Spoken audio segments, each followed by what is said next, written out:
Bonjour et bienvenue dans le monde du Goro Loco. Aujourd'hui, on va faire quelques évaluations de filaments. C'est des filaments qui sont un peu spéciaux. J'ai choisi 4 filaments parce qu'ils ont des fonctions bien spéciales et puis ils m'ont été utiles dans les derniers jours. Je voulais vous partager un petit peu mon expérience avec ces filaments-là. Je sais que certains d'entre vous trouvent ça moins intéressant, les évaluations de filaments. Cependant, c'est la matière première des impressions 3D. Je pense que c'est important lorsqu'on trouve des filaments intéressants de faire des reviews. Alors, c'est pour ça que de temps en temps, je vais faire des reviews de filaments. Alors, on va commencer avec ce filament-là.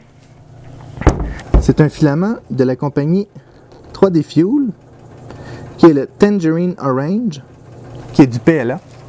À première vue, il y a de l'air d'un plastique ordinaire.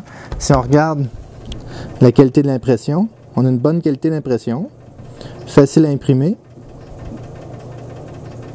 un beau fini, belle définition. Cependant, il y a quelque chose de spécial. En passant, fiez-vous pas à la base, j'avais du filament noir juste avant, c'est pour ça que la base est plus foncée. Ce filament-là est aussi résistant, sinon plus que l'ABS. Il ne résiste pas autant à la chaleur que l'ABS, cependant, il est très, très résistant. Alors, si vous avez quelque chose à imprimer que vous devez avoir une résistance plus élevée que simplement le PLA, alors ce filament-là répond à vos besoins. Je n'ai pas fait des tests au niveau de la force qu'il a ou résistance à l'impact. Je suis en train de travailler sur un outil justement pour calculer cette force-là. Mais de ce que j'ai pu voir, en effet, il est très résistant, très facile à imprimer aussi. Rien de particulier, il s'imprime comme du plastique, cependant il est très résistant. Alors je répète, c'est le 3D Fuel Tangerine Orange 1.75 en 1 kg. Ensuite de ça, vous avez sûrement vu le vase qui est ici. C'est un vase qui a 2 couleurs, qui s'en allait vers une 3e couleur. C'est cette bobine-là ici. C'est une bobine de filament qui a plusieurs couleurs dedans. Alors, c'est intéressant, ça donne ce genre de produit-là. Le plastique est facile à imprimer, le plastique est bon, il est résistant aussi. La seule chose, c'est que ça prend beaucoup de filaments pour que ça change de couleur. Vous voyez, c'est une impression d'environ... c'est une impression d'à peu près 12 heures, puis il a juste changé de 2 couleurs. Puis cette couleur-là étant déjà entamée. Alors, c'est pour les très grosses impressions qui ont besoin de beaucoup de filaments. C'est sûr qu'il n'y avait pas de remplissage. Si j'aurais mis du remplissage, peut-être que la couleur aurait changé ici et là, mais un vase rempli, c'est pas très pratique. On va regarder un peu la définition de l'impression. Si on regarde au niveau du filament lui-même. Le filament est super résistant, il est beau. J'ai rien à dire. Super bon filament. Puis les prochaines couleurs vont être blanc, vert, orange, rouge et rose encore une fois. Alors, c'est le fun pour faire des vases, c'est le fun pour faire des grosses impressions. C'est la première fois que j'ai essayé ce filament-là. Merci à 3D Printing Canada pour me l'avoir envoyé en passant. Ça fait des beaux résultats. J'aime bien ça. Mon épouse aime beaucoup ça aussi. Alors, deuxième filament, filament spécial. Maintenant, j'ai un autre filament spécial qui est du TPU. Là, vous allez dire, Dominique, le TPU n'a rien de spécial. Alors, TPU transparent 1.75. En effet, le TPU n'a rien de spécial. Cependant, je vais vous montrer qu'est-ce que j'ai fait avec ça. J'ai imprimé des pattes pour ma Tornado. C'est des pattes qui vont absorber la vibration. Alors, j'ai imprimé 4 pattes, j'en ai juste 2 ici. Mais ce que je trouve intéressant, je les ai imprimées à 70 mm par seconde sans aucun problème. J'ai d'autres marques de filaments ici, d'autres marques de TPU. Et puis, passé 40-45 mm par seconde, j'ai des gros problèmes. Celui-ci, 70 mm par seconde, j'ai même été à 90. La qualité commence à être moins là, par exemple, mais à 70 mm par seconde, il a super bien été. C'est pas un filament comme du Ninja Flex, parce que je peux l'étirer sur 30 cm. Il étire un peu, il reprend sa position. Il est très, très résistant. Il absorbe bien les chocs. J'ai fait un remplissage à 10 %. Alors, il peut absorber des chocs. Je vais essayer d'imprimer des sandales à mon épouse avec ça. J'ai vu quelque chose sur Thingiverse qui me permet d'imprimer des souliers, alors je vais sûrement l'essayer. Puis, je vais faire aussi un boîtier pour mon téléphone avec ça. J'en ai trouvé un, mais il y avait trop d'overhang. Puis, on sait qu'avec les TPU, hors de question de faire des supports. Alors, ou à moins d'avoir deux buses après son imprimante. Je l'ai imprimé à 235 Celsius au niveau de la buse, et puis le bed était à 70. Un petit peu plus froid que ce qui est marqué. ça dit qu'on peut l'imprimer entre 200 et 240. Puis la buse 75 à 85, mais je l'ai imprimé, c'est ça, 65-70. Ça. Puis ça a été super bien avec un peu de fixatif à cheveux. J'ai essayé d'autres TPU, mais celle-là va très très bien. Il est facile à imprimer, c'est ce que j'ai aimé. Puis du fait qu'il n'est pas trop mou, alors il ne coinçait pas dans mon extrudeur. Je l'ai essayé dans ma Little Monster, je n'ai pas essayé dans ma Tornado, malheureusement. Peut-être qu'un jour, je suis en train de faire des modifications, vous allez voir ça dans un instant. Maintenant, le dernier filament que je vais vous présenter, j'en ai déjà parlé, c'est le PETG transparent, petit instant, ok, PETG transparent jaune. Le PETG, il y a beaucoup d'entre vous, la plupart d'entre vous imprimez du PLA, mais le PETG gagne à être connu.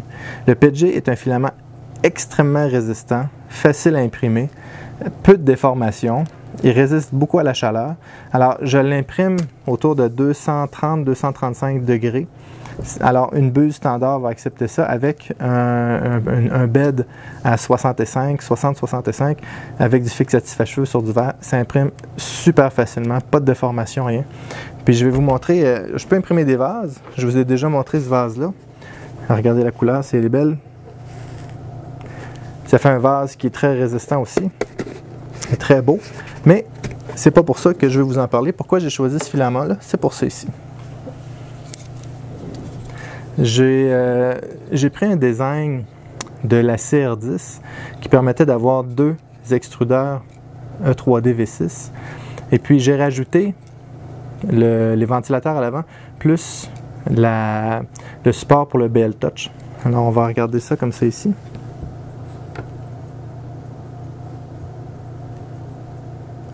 Il est fait en PETG. Le PETG est extrêmement résistant. Il résiste à la chaleur, il est très solide.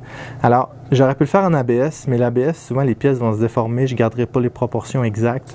J'aurais pu le faire en polycarbonate. Le polycarbonate est plus cassant un peu. Il est très, très résistant, par exemple, mais il est plus cassant. Puis pour ceux qui n'ont pas des extrudeurs full métal, avec toutes les pièces en métal à l'intérieur qui ont un tube de PTFE à l'intérieur, on ne peut pas imprimer du polycarbonate. Et en plus, le polycarbonate mange littéralement les buses.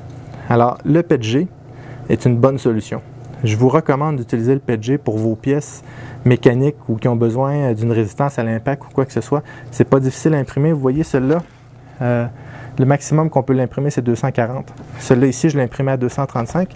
Celui-là ici, je l'ai imprimé un petit peu plus haut. Si je me souviens bien, je l'ai imprimé, je crois, à pas loin de 250. Pourquoi les vases, je les imprime plus chauds? C'est que lorsque je les imprime plus chauds, il devient beaucoup plus brillant, puis il y a une meilleure adhérence, puis je mets les ventilateurs. Alors, il se colle dessus très très bien. Ensuite de ça, il vient tout brillant parce qu'il est un petit peu trop chauffé. C'est comment les filaments réagissent. Et puis, ça fonctionne bien. Puis je le refroidis immédiatement. Cependant, lorsque je fais pour ça qu'il n'y a pas exactement la même couleur, lorsque je fais une pièce mécanique comme ça, je respecte les températures. Celui-là, je l'imprimais, c'est ça, je crois, autour de 235. C'est extrêmement solide. J'ai mis des vis directement vissées dans le PETG. Et puis, il y avait tellement de friction après la vis, c'était tellement serré que la vis était brûlante. Le PETG n'a pas fondu, le PETG n'a pas arraché. Quand je mets ma vis dedans, et puis avec mon outil, je visse fort dedans, ben écoutez, les filets ne sautent pas. C'est la pièce qui se déforme, qui écrase sur elle-même, tellement que c'est résistant. Vous gagnez beaucoup, beaucoup, beaucoup à essayer le PETG.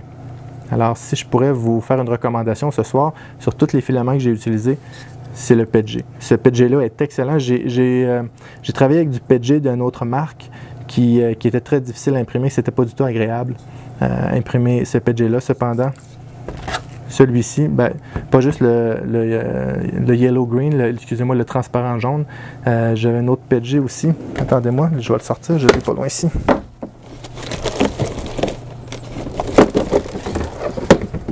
Celui-là ici.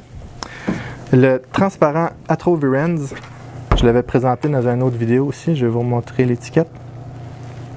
C'est le vert mer, sea green en anglais.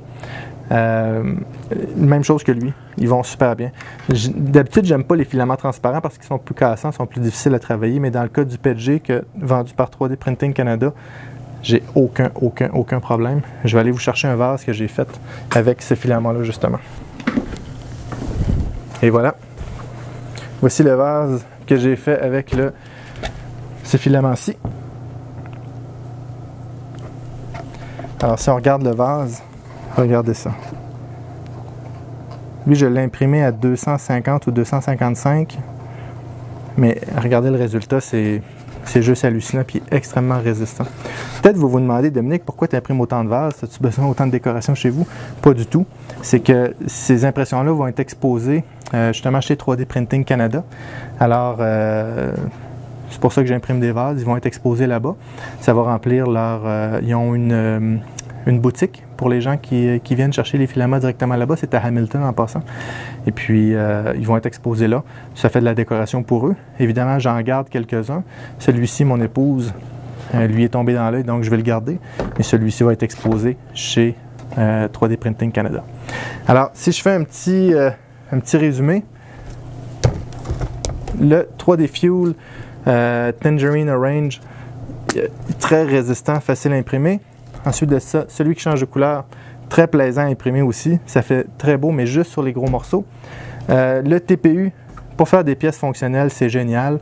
Étude cellulaire, sandales, je vais l'essayer prochainement. Des pattes pour, par exemple, votre imprimante. Ou même des silent blocks, je ne me rappelle plus, l'absorbeur de vibration ou absorbeur de coups pour les moteurs aussi, ça peut faire. Ensuite de ça, le PETG, vraiment mon coup de cœur. Pièce fonctionnelle, belle pièce, les deux fonctionnent. Ces deux-là sont vraiment géniales. Alors, je vais mettre toutes les descriptions de filaments dans le bas de l'écran. J'espère que ça vous a été utile. Si vous avez aimé ça, s'il vous plaît, mettez un like, abonnez-vous à la chaîne et à bientôt.